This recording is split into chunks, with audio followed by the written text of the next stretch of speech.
De Moscou aux frontières est de la Chine s'étend la plus longue voie de chemin de fer au monde sur plus de 9000 km. C'est le Transsibérien, un voyage hors du commun. C'est cette semaine dans Russian Life. Tous les 2 jours, à minuit, un train Rossiya quitte Moscou pour une semaine de voyage, destination Vladivostok. Une aventure extraordinaire qui attire les touristes du monde entier. C'est le voyage en train le plus long qui existe. Et il faut le faire. Je suis heureux ici, assis dans le train. J'admire le paysage, je vais dans des endroits inconnus. Je trouve ça fascinant.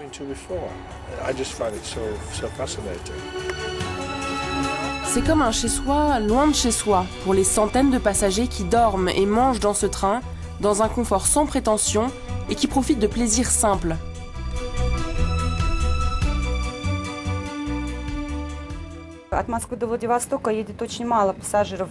Très peu de passagers font le trajet Moscou-Vladivostok en une seule fois.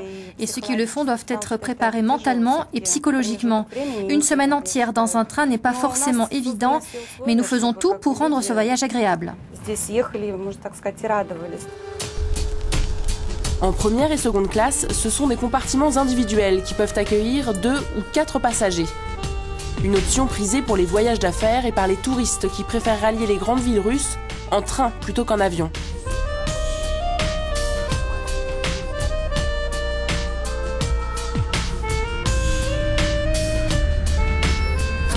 Près de 70 gares entre Moscou et Vladivostok permettent de prendre l'air, de s'étirer quelques minutes et de s'acheter quelques provisions.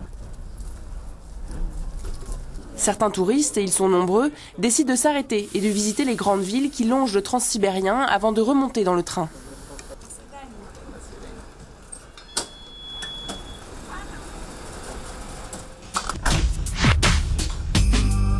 Et certains voyageurs, les plus passionnés, montent à bord du Platzkart. C'est la 3e classe, la moins chère. Ici, des personnes de tout horizon cohabitent dans un wagon ouvert.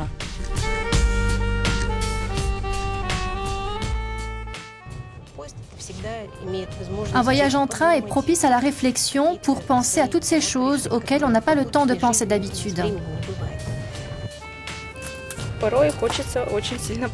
Parfois vous dormez beaucoup, parfois vous lisez, ou bien vous faites des activités créatives. Par exemple, on a fait des jouets et des colliers de perles dans ce train. Malheureusement, tous les voyageurs ne sont pas de bonne compagnie. Et il arrive que des passagers qui gênent les autres soient exclus du train avant leur destination finale. Le chef de train est là pour veiller au confort et à la sécurité de tous les passagers.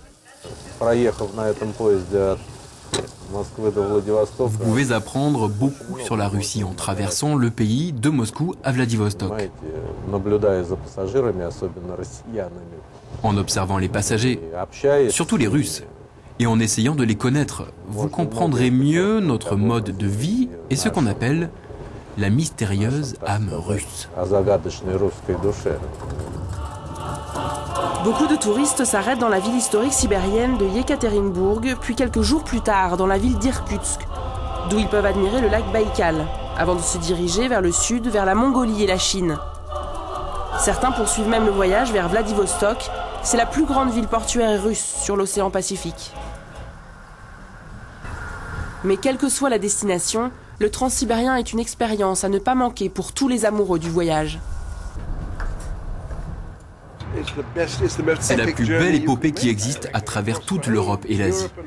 Il n'y a pas de retard et tout est très confortable. Je ne pouvais pas rêver mieux, je pourrais rester dans ce train pour toujours.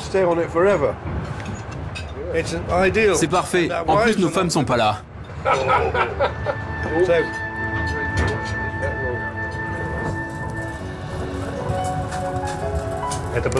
C'était Russian Life. Si vous avez manqué l'une de nos aventures dans le plus grand pays du monde, vous pouvez revoir ce programme sur notre site internet et sur la page Facebook Euronews Life.